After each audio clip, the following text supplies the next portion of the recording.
నమస్కారం. ఘంటారావానికి స్వాగతం. ముందుగా ప్రధానాంశాలు. షాబాద్లో 6గురిని హత్య చేసిన రాజ్ కుమార్ ఆత్మహత్య. కొత్తూరు మండలం పెంజర్ల వద్ద మృతదేహం గుర్తింపు.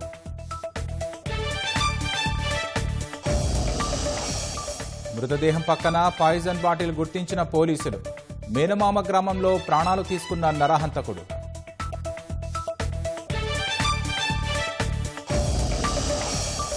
కాంగ్రెస్ ఎంపీలతో సీఎం రేవంత్ రెడ్డి సమీక్షా సమావేశం.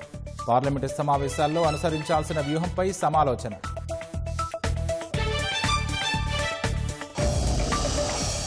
కన్నెపల్లి నుంచి నేరుగా ఎల్లంపల్లికి నీరు తరలించే అవకాశం లేదు.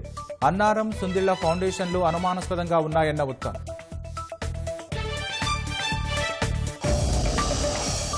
సీఎం వ్యాఖ్యలకు నిరసనగా బీఆర్ఎస్ రక్తదాన కార్యక్రమం. తెలంగాణ భవన్ వద్ద బీఆర్ఎస్వీ నాయకుల అరెస్ట్.